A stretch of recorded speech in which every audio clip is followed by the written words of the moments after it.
Hi, good morning all of you. నేను మీ ఇంటి అబ్బాయి సాయి కుమార్. ఎలా ఉన్నారు అందరూ? బాగున్నారా? నాకు ఒక విషయం చూసి నవ్వొచ్చింది. నిన్ననే నాకు ఒక హార్ష్ రియాలిటీ తెలిసింది పెళ్ళి గురించి. ఈ ఈ రోజుల్లో అబ్బాయిలు పెళ్ళిళ్ళ కోసం ఎంత కష్టపడుతున్నారో ఒక్కొక్కళ్ళు చెప్తుంటే మైండ్లు పోతున్నాయి. ఇప్పటివరకు మంచి జాబ్ లేకపోతేనే పెళ్ళినివ్వరు అనుకున్నాను. ఇప్పుడు జాబ్ ఉండి సిబిల్ స్కోర్ మంచిగా లేకుండా కూడా పెళ్ళనివ్వట్లేదంట.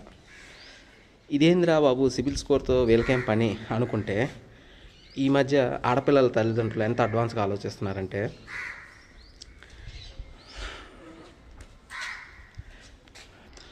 అది వరకు ఆస్తులు ఉన్నాయా, అబ్బాయి మంచివాడా, బ్యాంక్ బ్యాలెన్స్ బాగానే ఉందా, అవే చెక్ చేసేవాళ్ళు. మంచి జాబ్ ఉందా లేదా చెక్ చేసేవాళ్ళు.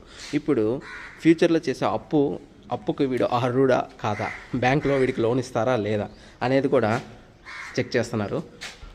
సిబిల్ స్కోర్ లేకుండా ఉన్నాయి. ఈ మధ్య 2 పెళ్ళిళ్ళు పెటాకులైనాయి.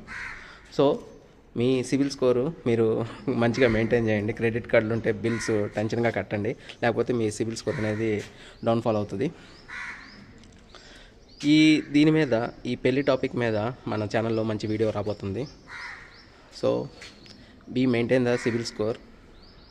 అండ్ నాకు అర్థం కాని విషయం ఏంటంటే, ఇప్పుడు 80% ఆఫ్ ది అమ్మాయిలు కూడా జాబులు చేస్తున్నారు. మరి వాళ్ళ సిబిల్ స్కోర్ అబ్బాయిలకు అవసరం లేదా అనే డౌట్ నాకు వచ్చింది. ఇద్దరు మ్యూచువల్గా సిబిల్ స్కోర్ ఇచ్చుకుంటే నో ప్రాబ్లం.